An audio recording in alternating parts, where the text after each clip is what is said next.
everyone, here we are back again. My name's Colwin Way, this is my workshop and this is part of the series in Skills Centre to Your Home. Now we've had a week off, it caused a little bit of conversation by a few people. If you did miss the week before last, it was just a quick break, just to get a recap. We've been doing these videos ever since lockdown started, so we just needed a bit of a break, a recoup. The workshop needed a clean and just recharge the batteries a little bit. So that's all. Don't worry, don't panic. We're back now for good. As long as we can keep going like this, we certainly will do. So let's have a recap. So what were we doing? If you think about the week before last, we looked at, was it a two-part? We've done it in a single day, didn't we? The smokers, Charlie? 2 days. Charlie's back, by the way. Charlie's behind the camera as usual. So we were looking at German smokers and traditionally Christmas projects, but we turned them into a seasonal project for this time of year. I'm going to show you a few that I've made over the past week and the weekend, just to give you a little bit of inspiration, just to show you that I am still turning. And despite the fact that I said I'm having a week off, that's just a week off from videos. I'm still in the workshop making stuff, so we're going to have a look at those in a moment. Now, as well as that, I've got a couple pages here of questions. So again, if you were watching before we had our break, we did mention that we were going to be doing a two-part project for you. I'm just going to put that back one more week, and there's a good reason for that. We wanted to do a few questions. Well, you know what it's like, we like to do a few every so many weeks. So I wanted to get some questions cleared up because there's an awful lot. So this week is going to be all about questions. And then next week we're going to go back into a project. So we're going to do that raised three-part bowl, so on a pedestal. For that I'm getting some materials from Axminster, from our wood store. But it's pre-selected timber blanks, so we're going to tell you what those timber blanks are, sizes, how you can get them, all those sorts of things as well. That's for next week. This week though, today questions, a little bit of turning, mainly beginner tips, but a few kit questions as well.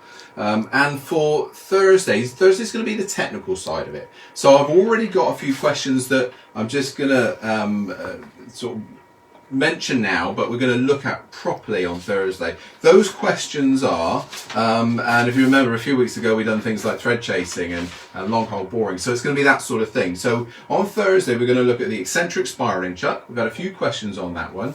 So how we would get like the stack penny effect or box lids, how we would decorate those, that sort of thing. And then there's been an awful lot of questions about my sanding table. So that's my sanding table there.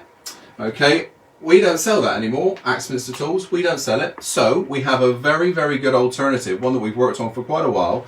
And so what I've done is I've got myself those versions, so the round sanding table and the stem.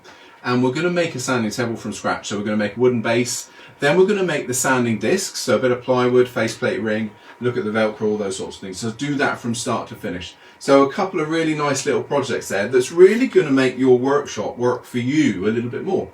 So turning Lathe into a sander, a disc sander. So that's for Thursday. Today is all about answering a lot of questions, like I say, a little bit of turning here. But before I go and crash straight into all of this, let's have a look at a few more ideas of the German smokers. Remember, they are originally started out as Christmas gifts. But we've got some ideas over here, so you follow me over to the bench and we'll just look at a few that I finished over the last week. Well done, Charlie. And also, I had a question as well about the edition of the Woodturning magazine that it appeared in. So that was the one. Okay, you can see the picture down there. And that's edition number 298, or issue 298, all the way back in November 2016. So it's that one there. Okay. In that edition you've got these pages, so it's how to make the turning smoker or Ultraman, and you have the same instructions in there that we showed you week before last.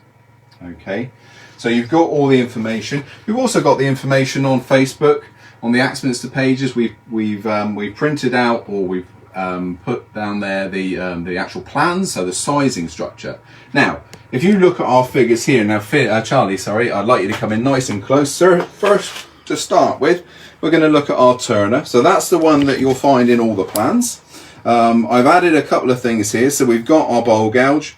We've also got a Colwin Way signature skew chisel here, obviously. German tradition of that shape, so it has to fit in with our instrument. We've got a nice little lamp on the lathe, and instead of having the lamp around the neck, I've just changed it slightly and have it freestanding in front of him. Little baseball cap on there. It shows you how to make the baseball cap on the video that we done week before last. We then move on to our cider picker, or apple, or farmer, apple man. Nice little bur oak bowl there with a load of juicy apples in there, and my interpretation of a Somerset ciderman. Then we go on to our wood chopper. Okay, complete with axe and log there, ready to chop. He's got his lumberjack shirt on, of course, another baseball cap. He's got a beard on and some blue Wranglers. And then we've got our doctor. Now, a lot of these are unfinished. This one is unfinished, hasn't got the mask, hasn't got a visor, and hasn't got a stethoscope. That will be making an appearance soon. In fact, a lot of them have to have sort of the embellishments put on. The facial features need to be worked on a little bit more. At the moment, they're just marked on there. So then we move on to our Viking. That's a Nick Agar inspired smoker man, that one. I always think of Vikings when I talk to Nick, and I spoke to him over the weekend, so that one's probably destined for him. But there we got a nice little oak shield. He's got his horn hat and an axe there as well. And then I couldn't do a load of smokers without looking at Christmas in a little way. So we've got a Father Christmas there. He's not got his sack yet. He needs to have his black belt put on, but you get the idea. So I'll get those finished. And then we'll get them on the Axminster site as well. All right. So then, back to me. You had a great look at our deck in there, but at the same time. So, okay. Wherever you stand in the workshop, they seem to be looking at you. That's the only thing. A little bit eerie. Just quickly. Yeah. Just one question. What are the benefits of a bandsaw? Benefits of a bandsaw. That's a question that I'm gonna answer in a minute. Who asked that question, Charlie? It's a long time ago. Wait a sec. Oh, was it? Not Red Bear Woods, was it? Let's answer his question first. Then we'll tick that one off. So I've got a question here from Red Bear Woods. Harry Coots. Works. Colwin, I'd like to know how I can get. No, not that one. I spend a lot of time cutting stocks to size by hand, and what's the best table saw? To be honest, that was JW511. The best table saw. I don't have a table saw. I wouldn't have a table saw as a wood turner, even though I make a lot of other things apart from turnings. I just find a bandsaw works for me better. For a wood turner, if you're solely into wood turning, I would say go for a bandsaw over a table saw all the time, because you're going to need to do those sort of circular cuts of bowl blanks, that sort of stuff. So I find a bandsaw all the time. Now, if you're talking bandsaws, that's a different thing. Now, I've got a very old bandsaw here. I've got the old BS350, not in circulation anymore. Probably last one went about 10 years ago. But at work, I use, well, we've got 3 of these saws in the prep room. I've made a note of it because I'm terrible with the actual numbers now. But the bandsaw, the AT2552B, now the 2552 just stands for the blade length, but I've just taken down some stats on that one. It's about £900, about £899, but honestly, it's the same size as my bandsaw that I'm working here, for my sort of size workshop, fantastic machine. I'm using them all the time. And that one, depth of cut on that one's 8 inches, 200mm. 340 wide, so the throat depth 340 with the rip fence on, it's 300mm. So that's a good size bandsaw for the things we do. But not only does it have the depth, and it's one thing that I always say about bandsaws, the depth under the guides is one thing, but will it cut that? And this is one of those saws that you've got to that certain motor power now, it will actually cut that full depth under the guide, so that 8 inches. So it's a cracking bandsaw, that one. And the closest that I know is to my old BS350. So that one. So that's that one answered. Hopefully, any more on that, Charlie? Before I crack on to other ones, let's get rid of that one before I answer it again twice. Just whilst I'm there, I've just had a little smirk at another question. Colwin, how's it going? I'd like to know how I can get Axminster to sponsor me and give me stuff. If you can find that out, let me know, because I don't really know is the honest answer. But I thought that might make you smirk. It did me. Right then, let's start. So I have a question from Keith Gardner. So Garden. He was asking about the spiraling chuck. Keith, watch on Thursday. We're going to dissect it, look at what it can do, and the different ways you can use it. So that's going to be Thursday. I'll get all the kit here for that, and we'll have a good play. So start thinking about projects and questions on this spiraling chuck. Okay, so this one's from Paul Hogwood. He's asking, sometimes my shavings get really hot to the point of it's starting to burn the hand. What are you doing wrong? And sometimes using roughing out, it feels like the tool is being pulled to one side. That's a really easy one. Two questions there in one. The first question I'm going to put down mainly to the tool. So if the tool is blunt, yes, the timber will get very hot, but you're especially going to get a lot of heat if you're doing the inside of the bowl. You think about the amount of revolutions over the tool tip, the amount of shavings that are coming off, especially if you're turning at speed, you're taking big cuts. That's going to generate a lot of friction on the chisel tip. The sharper you can get that chisel, the better that will be. Some timbers generate far more heat than others, so that's the other thing. If you look at things like beech, they will heat up ever so quickly. Things like ash, maybe not so much.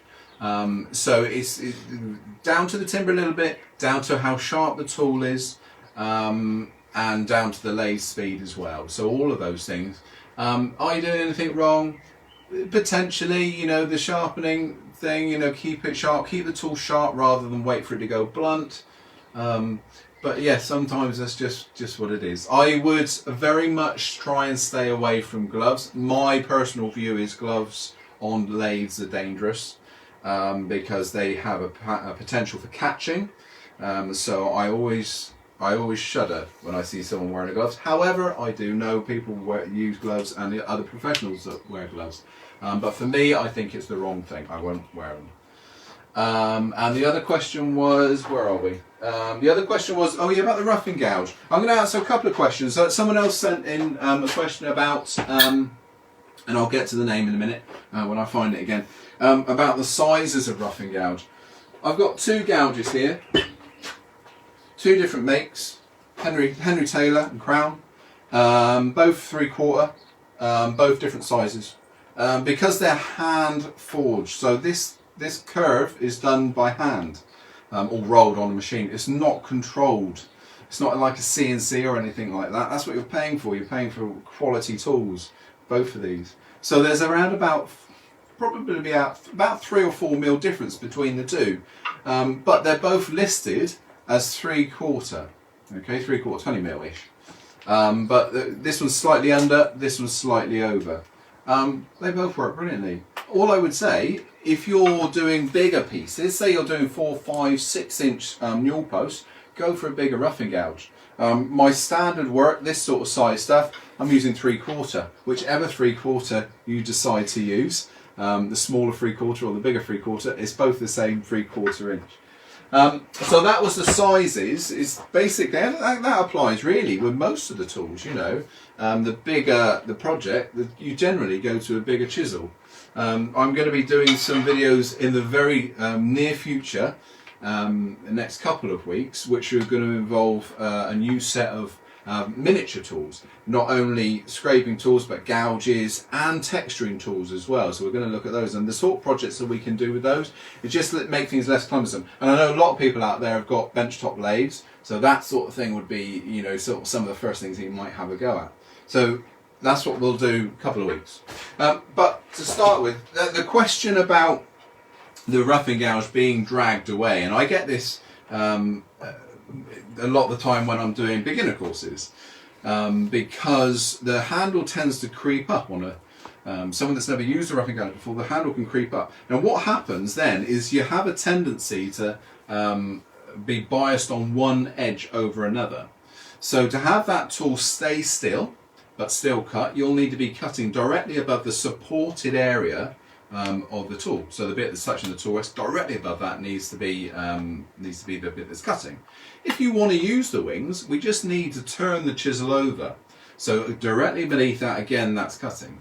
But if you're upright like this and you're cutting on one edge, you will always be pulled that direction. That's all it is. Okay, so we're getting nice and close. Now let's just do a little bit of that. Charlie, if I can ask you to get the chisel in close and then just stand back, because we're going to make a fair bit of shavings now.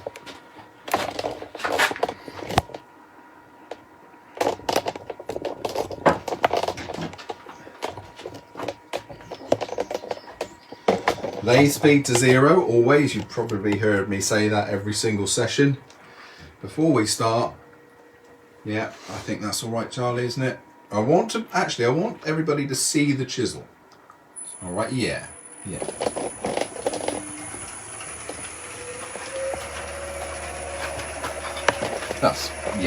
So I'm going to be about there. Spot on, mate. Brilliant. Yeah, that's it. If you now stand back out of the way, because I'm going to shower shavings that direction. So let's say to start with, and this is another question we're going to get onto in a minute, is also about the height of the lathe. Now, I'm standing at a point where I can comfortably hold the chisel without bending my back and without reaching up with my arms. And I'm going to start, and this is what I tell all the beginner students, is start low with your handle, so prematurely lower than you would want it to be. So I'm just rubbing the back of the tool, the bevel, and now I'm just going to very gently raise the tool. So the tool's on the tool rest, but raise the tool handle until shavings occur there. So now I know I've got the best combination between tool handle height and cutting edge engaged.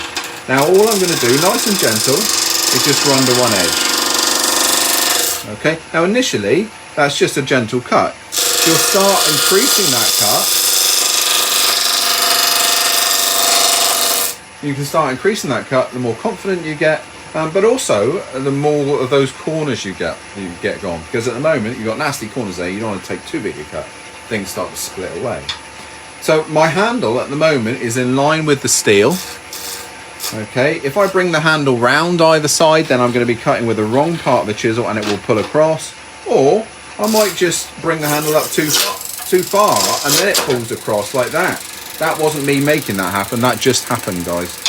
So handle too far up, corners spring forward and it pulls. So that's the thing. So I would say to you, bring your handle down. Just trying to find the person that asked that question again. Get your handle down. Nice and low, and that'll make it a lot easier for you. So that was from Paul. Yeah, handle nice and low, Paul. Down, nice and gentle, back and forward.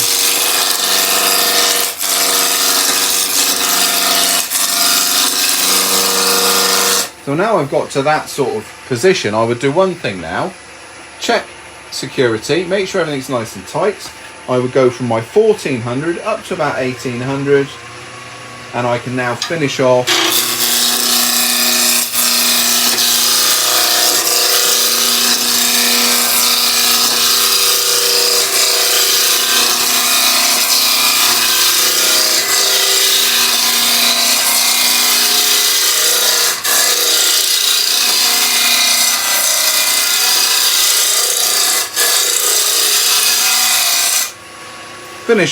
that roughing down so you can get your nice round section. Now whilst we're there, don't do anything, Charlie, leave it there a minute. Let's try and raise that that tool rest up, because once you've got to that point, of course, there's a good opportunity to play with the skew chisel. So up with the tool rest above center now.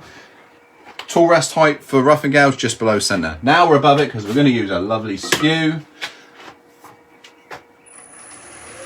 So same thing, 45 degrees now with your angle, presentation angle here to your top line. So that angle there, about 45. But exactly the same as with the rough and gouge. Rub the bevel first. Don't go in with a cut because you'll be guessing a lot of things. Rub the bevel, then slowly lift the handle. There's my cut. Now I can move. And keep that the same. We're cutting in around about the bottom half to bottom third. We'll do one more of those the same way.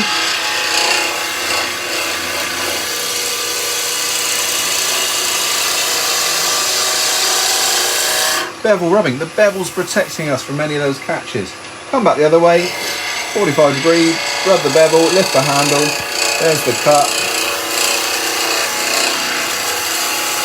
It's been 20 minutes. Thanks, mate. There we are, just letting that bevel slide on that surface, letting those shavings come off, and that's how you make the transition between your roughing gouge and your skew chisel. Bevel rubbing. Bevel rubbing is key on so many things. All right, Charlie, thank you. So that's the roughing gouge. That's why you would probably get a problem with the roughing gouge pulling to one direction. You know, just a little bit too high with the handle. So drop your handle back down again. So there we are, Paul. So now, so Melissa, lathe height. So Melissa's talking about the height of the lathe. How do you determine the height of the lathe? Being quite short as a turner and a new turner, I struggle with the skew, tool rest above centre, all of that sort of thing. The general term, or the general rule for lathe height is centre height, your elbow height. I tend to like the lathes a little bit higher than that.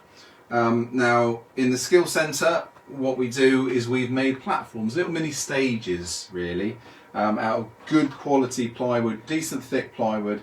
Those stages wrap around the legs of the lathe just to elevate you. So work out actually how high you want to be. So I would pop, if you don't know at this stage, you'd pop your elbow close to centre. If you're 2 inches under, you need to have your feet 2 inches higher.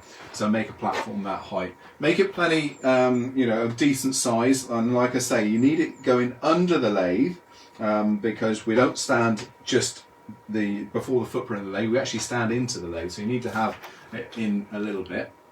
Let's get rid of that light in a minute. So yeah, do that. A little bit of woodwork, but it'll be worth it, definitely. There's nothing worse than having to do this with your arm.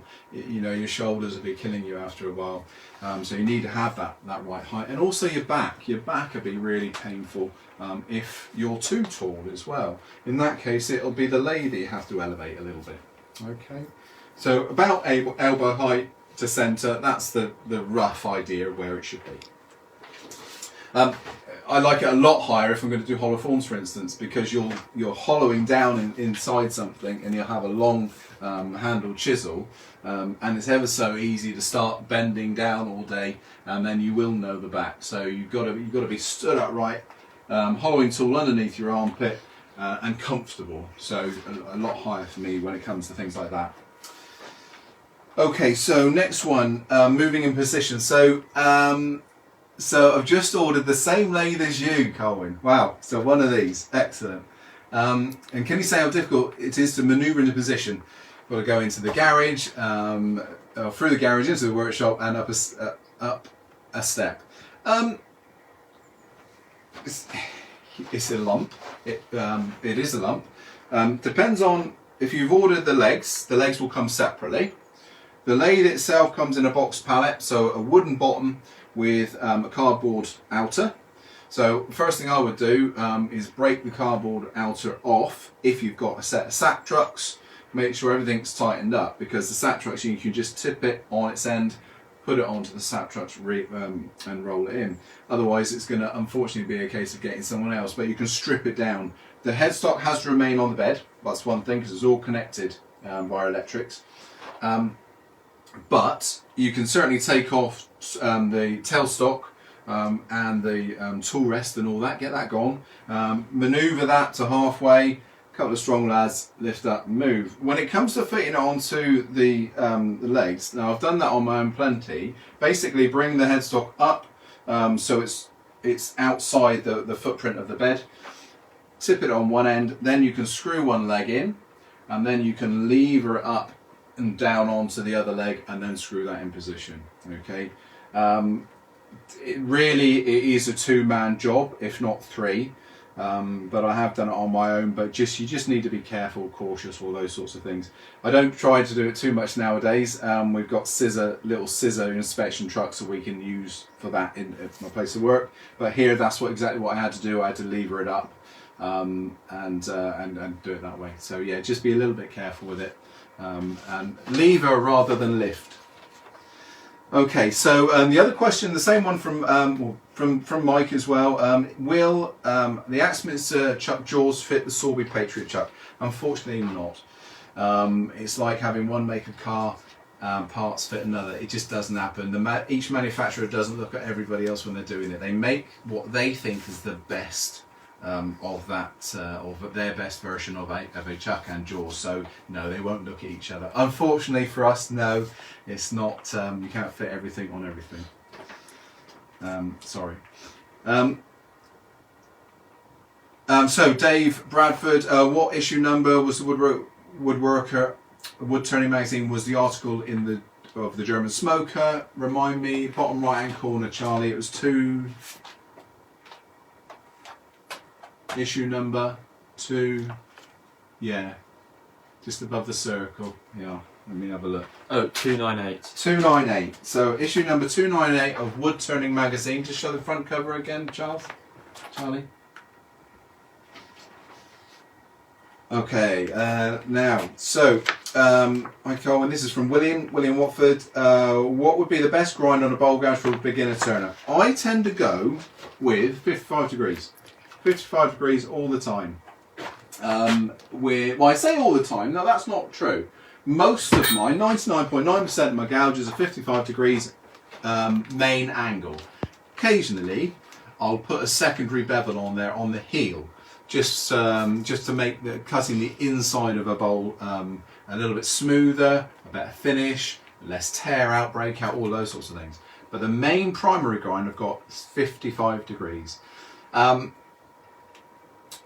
That's not the only grind, that is my generic grind. So for beginners, one I use all the time. But if you think about a grind here, so if that's 55 degrees, if I bring this back further that way, I could go down a much narrower pot, for instance. Let's take this one, half done here. So if we took a pot like that, 55 degrees, I'd get down so far, and then I'd start hitting the rim on the other side. So I would need a ground angle back a little bit further. All right, so I could go down the whole of that size. When I got to the bottom, I need to have a lesser angle. So I don't know, maybe 60 degrees even, just so I can get across the bottom of the bowl. So you use your angles for different purposes, but a generic beginner angle, I would say, or everyday angle, I go with 55 degrees all the time. There we are. So 55 on that one. And then Colin, is it easier? Here we go. So this was Keith. So we were talking about the 3/4 or the 1 inch. So that was Keith's question in the roughing gouge. So it just depends on the size of the project that you're doing. That's all. Bigger the project, bigger the gouge. Right, that's that one done. So let's have a look here. So we're starting drive belt positions. Now that one that it sort of gets everybody. Now there's 3 types of lathe out there, or 3 types of operating system, as it were. You've got the fixed speed or the fixed pulley, and basically you know what a fixed pulley is. It's what we all used to, or we used to have, or started with way back in the day. Fixed pulley is a set of pulleys that don't move. There's no variable speed on the machine. You just stop the machine, move the belt over when you want to change the speed. Okay, usually about 5 to 6 belt settings or pulley settings. You then move on to a variable speed, but a mechanical variable speed. Now, one of those machines won't have a conventional pulley. So the pulleys on those be intertwined, so they can be meshed together like that. So 2 round discs meshed together and controlled by a lever or a dial on the front of the lathe. And as you move that lever or dial, the pulleys move apart. And in between the pulleys, you've got the belt. And so you're changing the speed and the torque at the same time purely by moving the pulleys via the lever whilst the machine's moving. You've got an opposite set of pulleys on the motor which are sprung loaded. So as you do that with the top pulley, the bottom ones spring together and vice versa. So that's your mechanical variable speed. And then you go on to an electronic variable speed where you're actually changing the physical speed of the motor as opposed to the actual spindle. So mechanical variable speed is like I have here. So I've got a 3-phase motor running through 240 volt, through an inverter here, which is most electronic variable speeds, to be honest. And then that motor is what I'm changing. So let's dial down, start the machine, and then turn the machine on and speed it up via the dial. Okay, so all that's being taken care of for me, despite the fact I have 2 pulley settings in this one, so I can move the belt over separately. So the reason for that, that's like having a first and a top gear. So my general turning, I'm doing on high ratio, high gear, and that gives me a speed of 150 to nearly 4,000 revs. If I want to do something big, I need to go down to first gear. So it's the first gear of your bicycle gears. That's the best way of looking at it. And so that will give me more torque off the motor, but I can't get as much speed out of that. I'll go up to about 1250 maximum speed on there, but I'm looking for power through the chisel. That's the difference between the two, first and low gear, first and high gear. If you've got a fixed speed machine, so 5 pulley positions, it's exactly the same. It's just like going up gears on your bicycle. Those cogs, as they get bigger and bigger, it's exactly that. That's all it is. If you're doing a big bowl, you need to go down to a very torquey setting. So one of the first gears, so position 1 or 2, you'll have, this is just guessing out there, but I would imagine that will either be between 550 and 750 RPM on most machines, first and second gear. If you go up higher, so where you can get into the 2000, 2500 sort of speed zones, then that's really for jewellery making, for pen making, for small spindle pieces, that sort of stuff.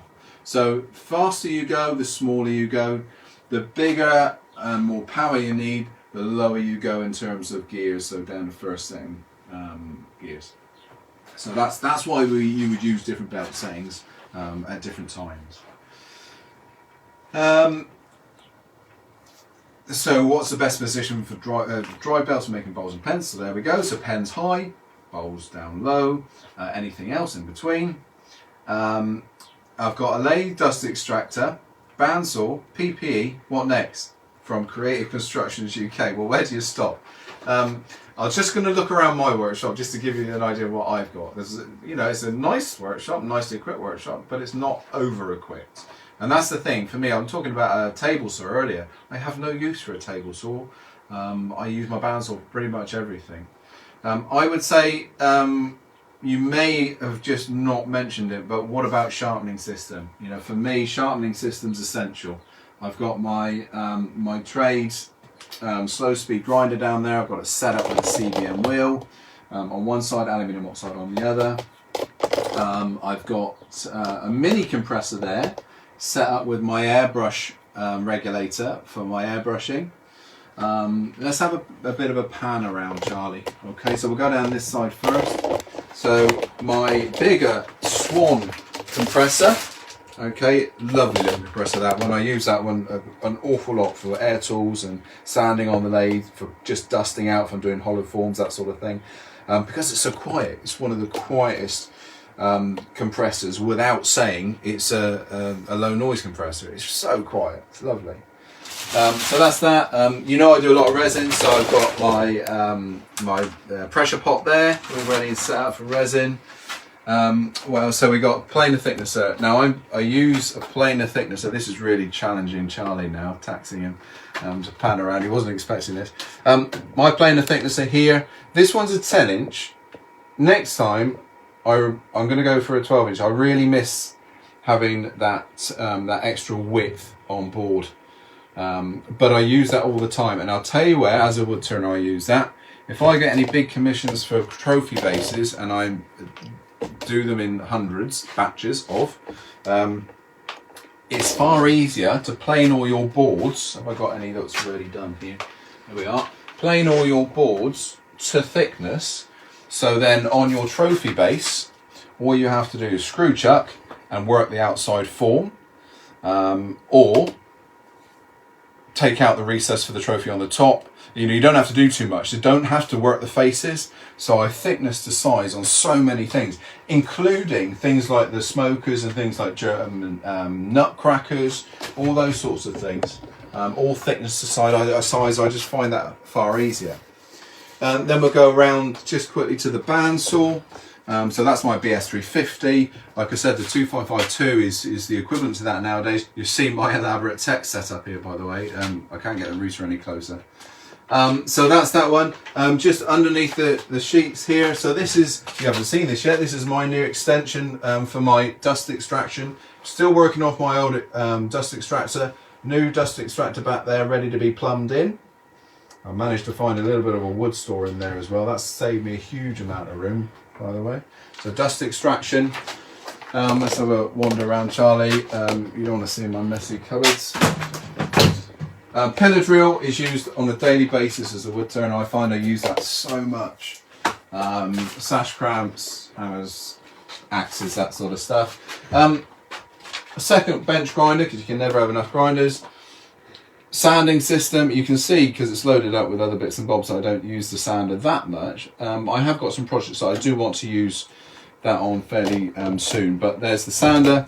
And then a chop saw. A chop saw just gets used every now and again when I just want to convert large lumber, that sort of thing. Apart from that, it's timber.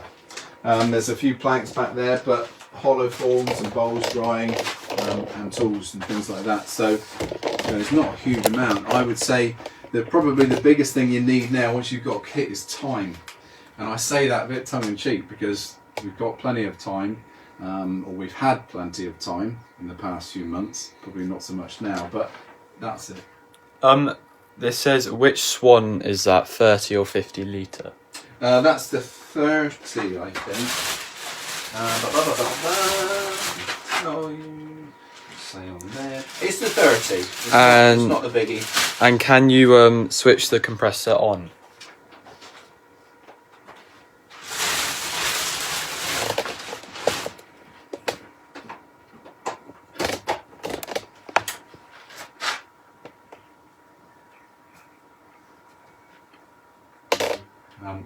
Yes. Oh, hang on. I need something plugged in. 2 seconds.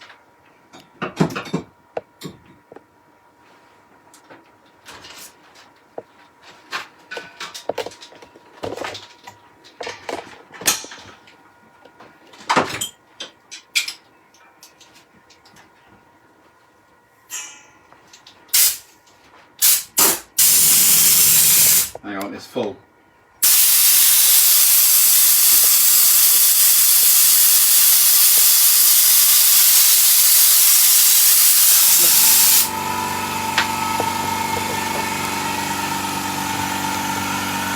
Alright, so it wasn't lying, it's dead quiet.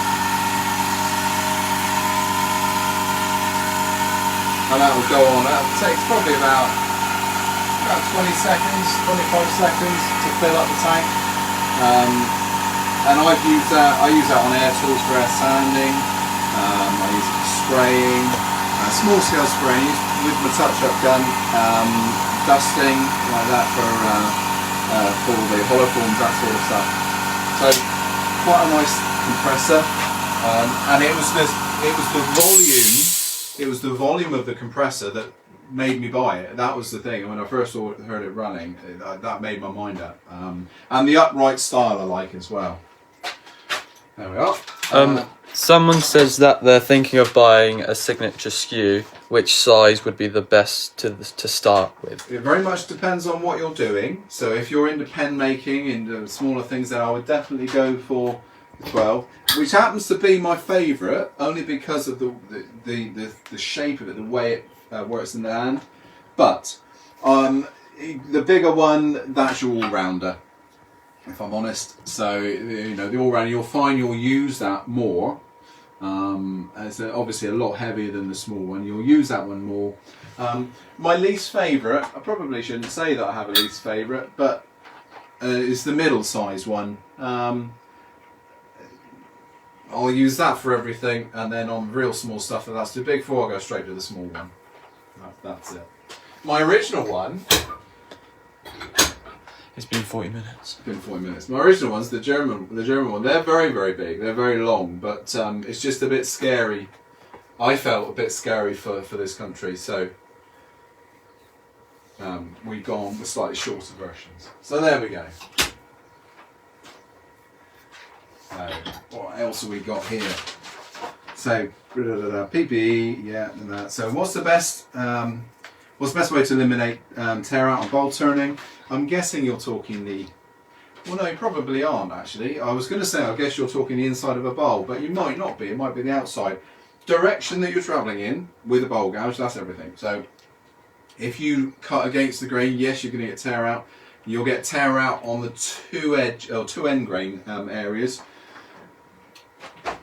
Let's grab a rough turn bowl.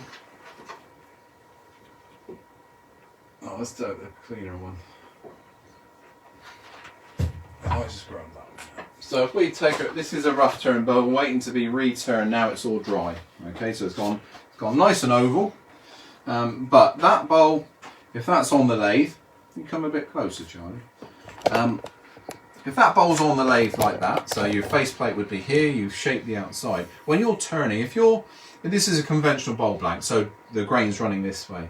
If you try and turn that way, you're turning against the grain, and you're going to get a lot of breakout here and here. So your best bet would be to turn this way. Okay. Now I'll do most of that with a pull cut, so dragging the chisel around. That's a clearance cut, a roughing cut. But when you want to clean that up, you need to get the bevel rubbing again. So you're going to plant the bevel. Let's take a nice big gouge. You're going to plant the bevel firmly on the timber, and then as you come around, the handle's got to follow all the way around. Now that's slicing, that's cutting the timber rather than raking it out. So that's going to give you a best finish on the outside. When it comes to the inside, you have the problem of you're trying to push a flat bevel on a concave surface. So that's the where I was telling you to, or telling you about having a double bevel. And I'm not quite sure, that's a very small double bevel, it's sort of been worn away now. But having two bevels, so you're creating more of a convex shape to go into a concave form. And that really, really helps with raking the timber out. You'll find that will really smooth things out. Also, sometimes on very small radius bowls, you get almost like a ridged effect, lots of little flats. Same issue, it's the same reason. It's because we're trying to push a flat around a curve. And you're only effectively touching the heel and the tip of the gouge. So having that double bevel really, really helps. So try that, give that a go, sharpen your chisel, double bevel, and push cut, and you should find that will really help. The push cut though, it's a practice cut, so it doesn't just come. You have to practice it, and you may find things like bevel bounce occur every now and again until you really master it. And then it is that analogy about riding a bike. You know, one day you just get up and it just works for you, and you'll find bevel bounce just never happens again. It's little tiny pressures that you give the chisel that stop things like bevel bounce. Okay. What's the make of your air compressor? So that's Swan by Axminster Tools. And what's your thoughts on the Russian lathe knives? On the Russian lathe knives. Let me have a look at that one. Don't get that one. Sorry. Thoughts on the Russian lathe knives? I don't know, Paul. I don't know. That's a new one. I don't know what you mean. I don't know what they are. So that crept me by, that one, whatever that is. And what would the second bevel be? Unmeasured. I haven't measured it. I suppose I would say 40 degrees maybe. That's the guess, but just enough to cut the corner off to give you that more convex profile. That's all. It's an unmeasured one. They're probably all different, if I'm honest. Okay, hi Colwin. Best hollowing tool for hollow forms and what resin? That's from Michael Alloy, who's been watching from the very start. So hi Michael. Would you grab me that the material bag hanging on the end of my bench? Material bag there, next one, that's it.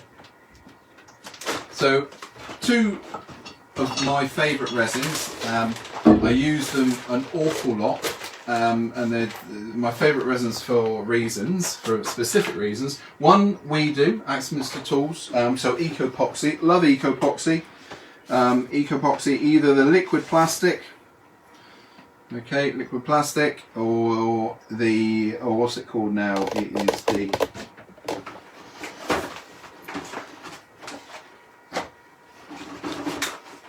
there we are, UV epoxy. Okay, so the UV epoxy will be your coating, and the liquid plastic will be your, or what do they call it? It's sort of like the actual casting resin. So that one I use an awful lot. It takes a little bit longer to dry, but I find it turns so well, so beautifully after the tool. You get these lovely ribbons coming off, even with a bowl gouge. I suppose if you're casting jewellery, you're looking at 3 or 4 days to fully cure. If you're casting a tabletop, anything sort of 50mm, then you can be looking up to a week to 10 days for that to fully cure, to rework. But the good thing about it is it's working properly, like I said. And it's a one-time buy. What I mean by that is you don't have to buy the resin for a thickness. Because my other favourite casting resin is glass cast, and that you buy as a 10. It's 10. I think it's 10, 20, or 50, and so the numbers relate to the millimetres that you're going to cast to. So if you're doing jewellery, buy 10. No, sorry, it's 3, 10, and 50. So 3 is your countertop resin, 10 is your jewellery, and 50 is your casting resin. So you must make sure you buy the right one for the right jobs. But with the EcoPox, you don't have to. It's just the one does everything, sort of thing. So those are my favourite at the moment. Okay, they're the ones I say at the moment. Those are the ones I've tried an awful lot, and they are the ones that keep coming up trumps. What software did you use to draw up the German smokers? Photoshop, and it wasn't me. It was my son. It was Photoshop, wasn't it? I don't know. Yeah, it was. Yeah, it was Photoshop. I'm absolutely positive. It's the benefit of having 2 sons that do design and graphics. So I can concentrate on the making things, and they can they do all my design work, including my stickers and the brand.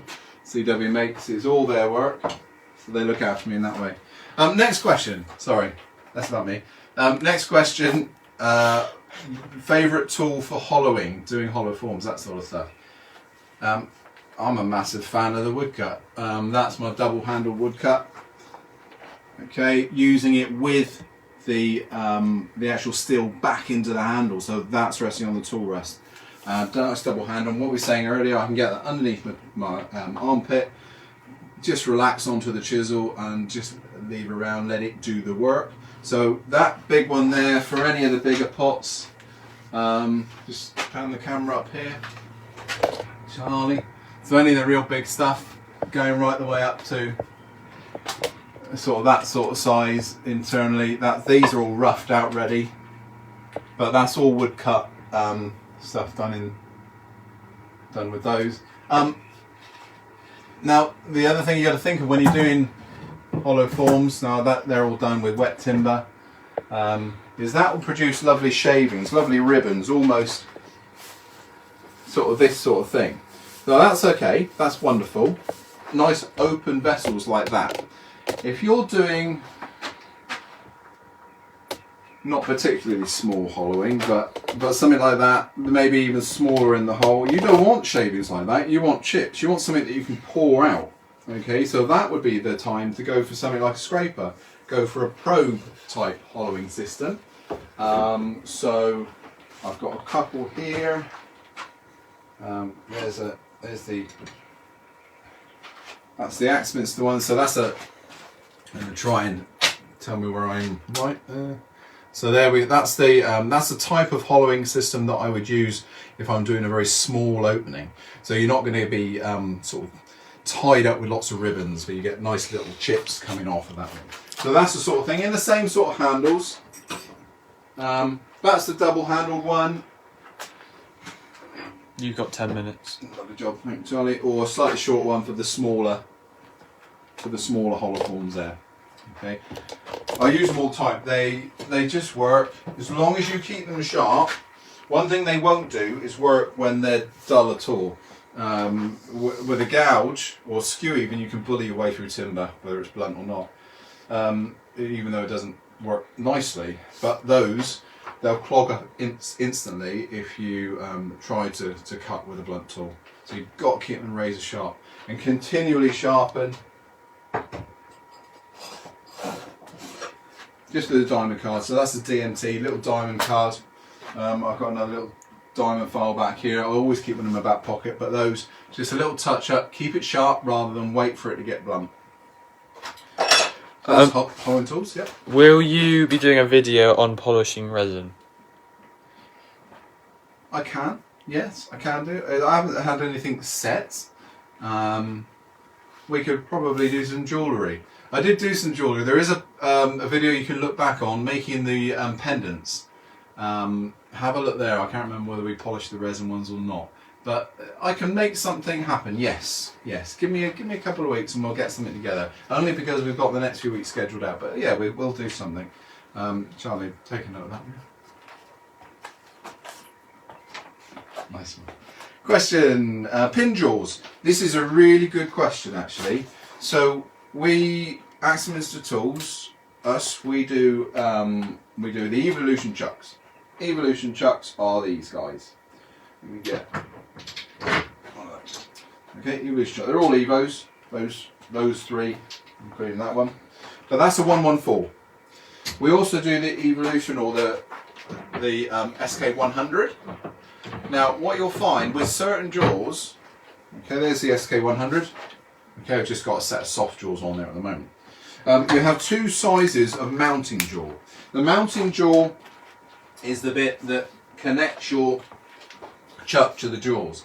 Now, on the 114, if you then use a set of pin jaws on your 100, this is going to protrude out past the pin bit.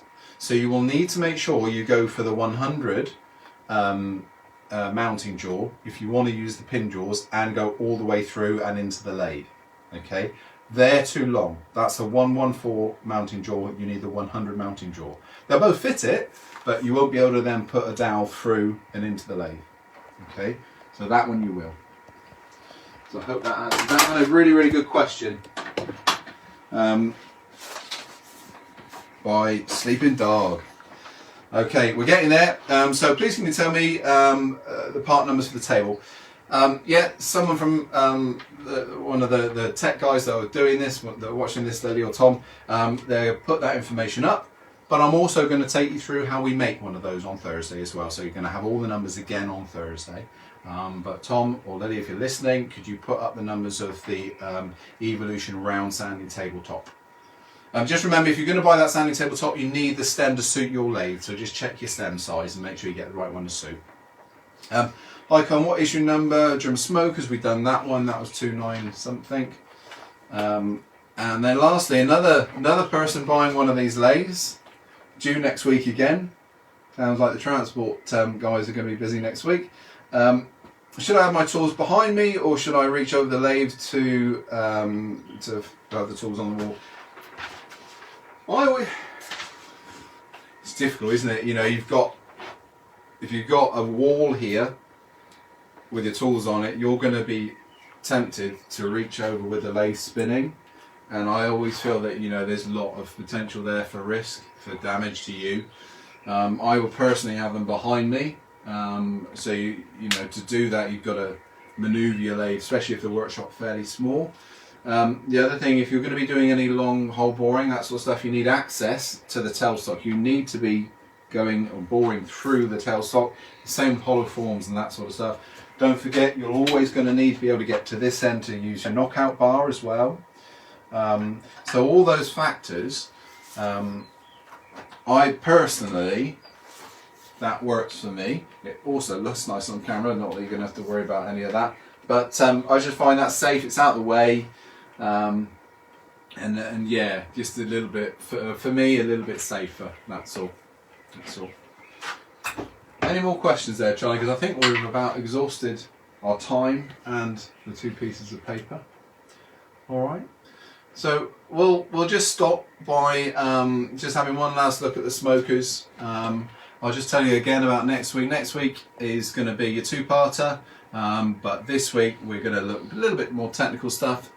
eccentric spiraling chuck, and how to set our sand table up and a sanding disc.